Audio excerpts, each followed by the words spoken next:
There is a particular kind of loneliness that doesn't scream. It settles. It dusts the corners of a life and waits. Ray Kavanaugh learned that silence after his wife died, when the desert stopped feeling wide and started feeling endless.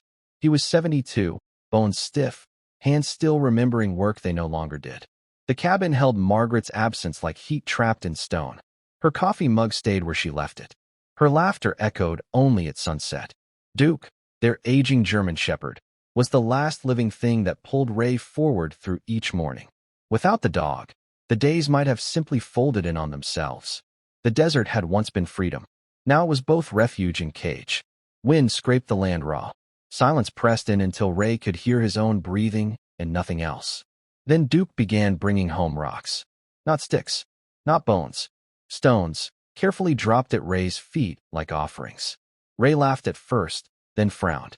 Some were too smooth, too shaped. One morning, as dawn burned the horizon pale gold, Ray turned a piece in his hands and felt his chest tighten. Lines too straight, edges too deliberate. Clay, fired by human hands long gone.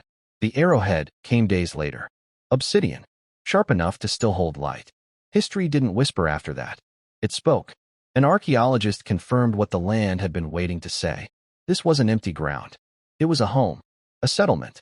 Families had lived here, loved here, died here. The deeper they looked, the darker it grew. Burned layers, broken tools, burial stones, evidence of violence, of people forced away.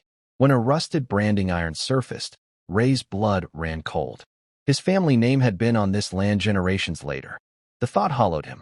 Peace would have meant silence. Truth demanded action. Ray chose truth. He returned the land without conditions, without praise. At the ceremony, prayers drifted into the sky with sage smoke. The desert felt lighter afterward, as if it had finally exhaled. Ray stayed, not as owner, but as caretaker. Visitors came. Children listened. Stories lived again. Duke stopped bringing rocks. Some mornings, Ray stands at the edge of the protected ground, the wind warm against his face, and feels something he thought was gone forever. Purpose. The desert did not feel empty to Ray Kavanaugh. It felt patient, like something ancient holding its breath, waiting for him to notice.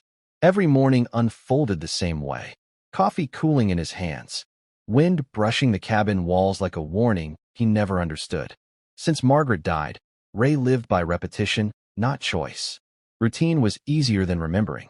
Duke, his old German shepherd, moved through those mornings with quiet purpose, eyes always scanning the horizon as if listening for something Ray could not hear. The dog began bringing him stones. Not thrown, not chewed, placed, carefully, at Ray's feet, each one heavier than the last. Some smooth, some chipped with edges too deliberate to be accident. Ray told himself it was nothing, until the arrowhead appeared in Duke's mouth, black obsidian catching the sun like a blade of night. Ray's breath caught. History had just stepped into his yard. From that moment on, Ray stopped dismissing the desert. He followed Duke. They moved through cactus and dust toward a shallow wash, where the earth opened itself in fragments. Pottery, grinding stones, scattered tools worn by generations of hands. When the archaeologist knelt beside them days later, her voice lowered without meaning to. This wasn't passing through, she said. People lived here. Then they found the markers. Flat stones placed with care, carvings softened by time. Duke halted at their edge, refusing to step closer. He circled instead, watchful, reverent. Ray's chest tightened as understanding settled in. Duke hadn't been playing. He had been leading. Tribal elders came. Prayers replaced questions. Smoke curled upward as if carrying names long forgotten. Ray stood back, the weight of the land finally clear. This place wasn't lost. It was waiting. So Ray gave it back. The papers were signed quietly. No speeches. No applause. Only wind moving across ground that could breathe again. Ray stayed, not as owner, but as guardian. Paths were marked. Stories were told. Children learned to listen. Duke stopped bringing stones. Now he sits at the edge of the wash, gray muzzle lifted, eyes calm, watching the desert as the sun falls away. No searching, no urgency, just balance restored, and a guide finally at rest. The silence after love is not empty. It is heavy, shaped like everything that used to be there. Ray Kavanaugh learned that as he stood on his porch each evening, watching the sun sink into the desert the way Margaret once loved to watch it. Slow, patient, forgiving. After she died, the land seemed to mirror him. Wide, unanswered.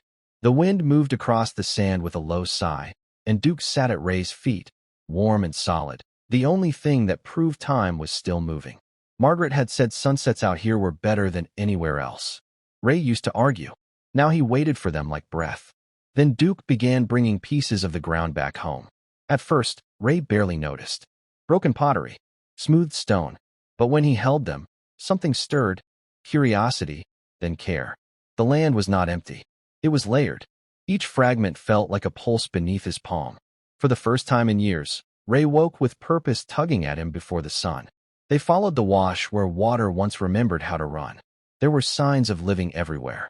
Hearthstones, tools made small enough for careful hands. Evidence of children, of families who laughed and worked beneath the same burning sky. Ray felt close to them in a way that surprised him. The Spanish coin changed everything.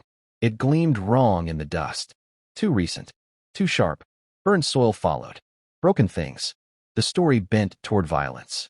Ray's chest tightened as he thought of his own family's name. Carried across generations without question. Guilt settled like ash. When the medicine bundle emerged, torn but sacred, they stopped. No more digging. Some truths asked for reverence, not answers. The land was returned with prayer and smoke. Morning carried on the wind. Ray stood among them, empty-handed at last. He stayed, not to claim, but to listen. Children came later, asking if the people who lived here were happy. Ray told them he believed they were. That night, he opened Margaret's journal. She had written that the land felt old, and that she hoped they were being good guests. Ray closed the book and smiled through tears. Purpose, he learned, was never about holding on. It was about knowing when to let go.